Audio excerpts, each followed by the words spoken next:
Kali ini kita akan membedah salah satu raksasa batu bara di Indonesia, GEMS. Ini adalah perusahaan dengan imbal hasil yang, wow, luar biasa tinggi. Yuk kita cari tahu apa sih yang bikin mereka sekuat ini?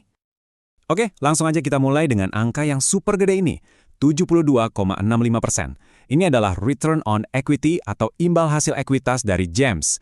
Gampangnya gini, untuk setiap rupiah modal yang ditanam investor, perusahaan ini bisa menghasilkan untung lebih dari 72 sen. Fantastis kan? Dan GEMS ini bukan perusahaan kaleng-kaleng ya. Mereka adalah pemain kunci di bawah grup Sinarmas, salah satu konglomerat terbesar di Indonesia. Wilayah tambang mereka itu luas banget, membentang dari Sumatera sampai Kalimantan. Nah pertanyaannya, kok bisa sekuat ini keuangannya? Mari kita bedah sisi bullishnya. Kita mulai dari mesin keuangannya dulu. Coba deh kita lihat perbandingannya. Imbal hasil ekuitas GEMS itu jauh di atas rata-rata kompetitornya. Tapi yang lebih menarik, lihat deh rasio utang terhadap ekuitas atau DR-nya cuma 0,43 kali. Artinya apa? Artinya GEMS ini jago banget cari untung tanpa harus banyak-banyak ngutang. Profitabilitas segede itu datangnya dari mana? Salah satunya ya dari pasar ekspor mereka yang sangat beragam. Walaupun Tiongkok jadi pasar utama dengan porsi hampir setengahnya, GEMS juga punya pijakan yang kuat di negara-negara Asia lain yang ekonominya lagi kencang-kencangnya. Tapi kekuatan GEMS itu bukan cuma soal duit loh. Kalau kita lihat di lapangan, skala operasinya itu, wah gede banget. Bayangin aja, untuk tahun 2025, target produksi mereka itu bisa sampai 51 juta ton batu bara. Ini menjadikan mereka salah satu produsen terbesar di Indonesia. Dan ini bukan cuma buat setahun 2 tahun. GEMS ini ibaratnya duduk di atas harta karun. Hampir 3 miliar ton sumber daya potensial dengan lebih dari 1,3 miliar ton cadangan yang udah terbukti.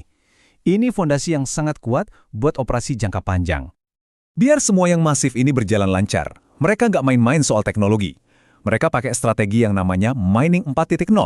Jadi, semuanya dioptimalkan pakai teknologi canggih kayak AI dan otomatisasi biar makin efisien.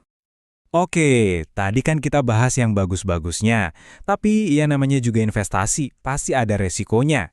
Perjalanan GEMS ini juga nggak mulus-mulus amat. Ada tantangan besar di depan mata, terutama dari sisi regulasi. Yang pertama ada yang namanya DMO atau Domestic Market Obligation.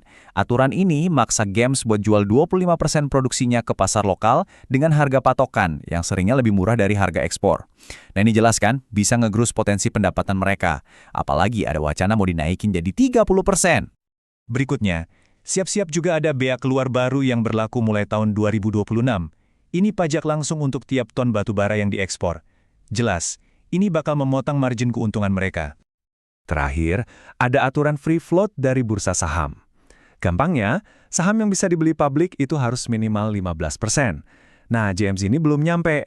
Akibatnya apa? Pemegang saham gedenya mungkin harus jual sebagian saham, dan ini bisa bikin harga sahamnya tertekan. Jadi dengan semua tekanan ini, pertanyaan besarnya jadi, gimana caranya GEMS bisa tetap mempertahankan performa tingginya? Nah, ini bagian yang paling menarik. Ini yang menyatukan semua kepingan puzzle-nya. Ada strategi ganda yang keren banget di jantung grup Sinarmas. Jawabannya ternyata ada di induk perusahaannya, yaitu DSSA. Jadi, GEMS ini pada dasarnya dijadiin sapi perah super efisien untuk mendanai strategi besar grup Sinarmas.